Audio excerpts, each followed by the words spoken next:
And welcome back to Hannity. So on election night, as vote totals were rolling in, showing a very good night for President-elect Trump, well, the left-wing mainstream media, they were having a meltdown. Take a look at some of the worst moments, well, I guess some of the best from an entertainment point of view of the night.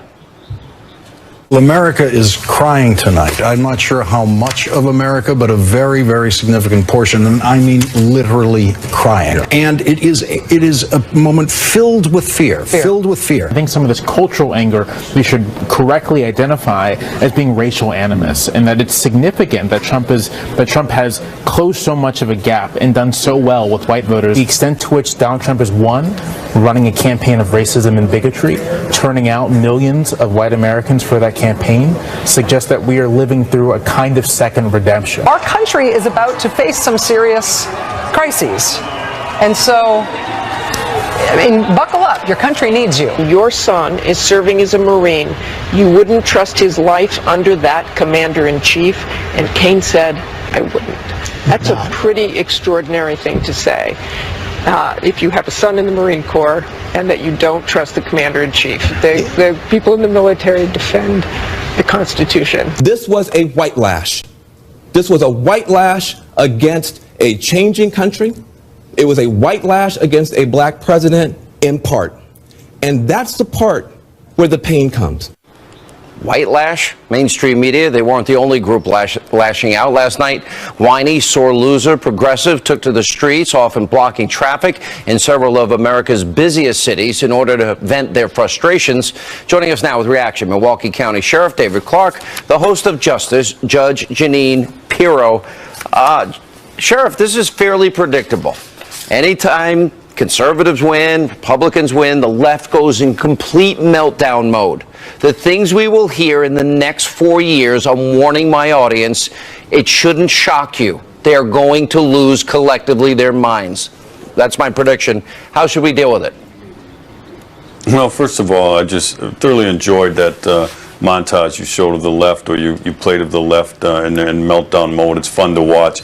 Look, this is a great day for America. I remember back in 2007 when Barack Obama won his first election, showed up in Grant Park on Chicago's South Side, and they showed a picture of Jesse Jackson with a tear rolling down his cheek. Well, that was me the other night as Donald Trump took the stage. And Fox News, I believe, was the first to announce that Donald Trump was the president-elect of the United States. And today I still have to pinch myself. I said it several times on your show, Sean, I said that Donald Trump would win, but to be in that moment now, post-election, I mean, I don't smile much, but I'm smiling from ear to ear today. I've seen you smile, Sheriff. I've been at events with you where you're smiling.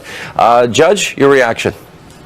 Well, my reaction to the media is not surprise at all. I mean, but look, what we've got are a bunch of wusses, all right, who tried to convince America that we are a racist country, that Donald Trump is all of these isms and ists, and I'm not even going to go through it because I think it's defamatory. But they are the people who are the racist and the anarchists and who support these wimps who, especially on college campuses, and these people who are protesting, they are anarchists. They don't believe in America. They want to burn flags. They want to not work. They want to get a check. They want illegals. They want open borders. You know what? It's time people recognize that we are a country that works for a living, that works hard to make sure that we can afford food and rent for our families, and that we deserve a president who believes that it's all about us, Americans, and not a global, country and a global economy. And by the way, when they hang Donald Trump in effigy and they say love Trump's hate, they're the hypocrites. They are the people who are violating the law. Sheriff, let me give you some examples. Slate, has a piece, white one. Van Jones, this was a white lash. Cokie Roberts, there's great hostility to having a female president. People have to die, some of these anti-Trump protesters were saying. By the way, if any of these celebrities want to leave, I'll help them get out. How to impeach a president. Google shows a 500% increase. Some in California want to leave the union, for crying out loud. Some social media comments, Trump should be assassinated. And this is only the beginning of it. You saw the video of this guy that was beaten over this whole thing. And, you know, you got schools telling kids, oh, if you're so traumatized, we'll offer you counseling to deal with your grief and shock over Donald Trump's victory. I don't know whether to laugh or cry. Well, yeah, a little of both. You know, this is nothing more than an attempt to intimidate the Trump administration and to intimidate the Trump supporters. This is a slap in the face to the voters. In our democracy, the voters decide who will lead these institutions of government, and numbers came out and enough to make Donald Trump the president-elect of the United States. It's going to take them some time, but they'll get over it. But in the meantime, you put up with them like a petulant 2-year-old. You let them, you know, dance and have their tantrum, and then at some point you take them by the arm and you look them in the eye and you go, that's enough. Grow up. I think my favorite, though, is Miley Cyrus posting this. I do want to say that I've been very vocal for my support for everyone besides Donald Trump. Heavily supported Bernie, heavily supported Hillary, and I still think that in her lifetime she deserves to be the first female president. And that's what makes me so sad, is that I just wish that she had that opportunity because she's fought for so long. I want to know what she's fought for. And every time I hit the street, I say to people, what has she done other than as senator? She's got a post office named and a road named. And you know, Miley Cyrus, this is a lesson for you and all of your Hollywood elite friends, that you don't have any power, any control. We don't give a damn what you think or what you say. And you know what? Get over yourself. You sing well, keep on singing. And that's enough about politics. Okay, I think we'll leave it there, Queen. Sheriff. Drama queen. Yeah, listen, I wasn't exactly happy in 08 and 2012. Yeah, but we didn't protest. I didn't protest. I didn't cry. Didn't act like a baby. You know, good grief. Grow up, you people. You know, if you need counseling over a presidential election, you're a mess to begin with. Dog therapy. They're bringing in dogs to the campuses and safe spaces. Safe house, little safe spaces, free counseling sessions. What a bunch group of wusses. therapy. Hug it out. Hug it out. Yeah. Coming up, President-elect Donald Trump had a busy morning in D.C. after meeting with the president at the White House. Well, Mr. Trump and the vice president-elect, Mike Pence, they met with Speaker Ryan on Capitol Hill. So how come the party and how can the party come together and fix this economy, which is a mess? We'll check in with RNC Chairman Reince Priebus straight ahead.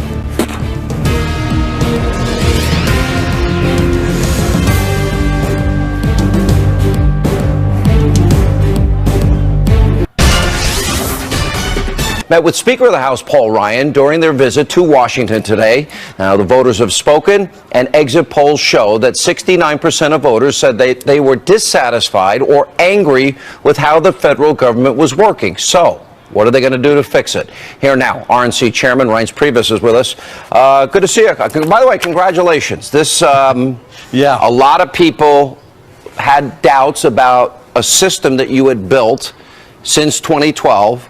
To get more voters to the polls. Do you feel that it was as successful as you had hoped? Well, I feel the result was pretty good. Let me just firstly, before I talk about that, you have to start with a great candidate.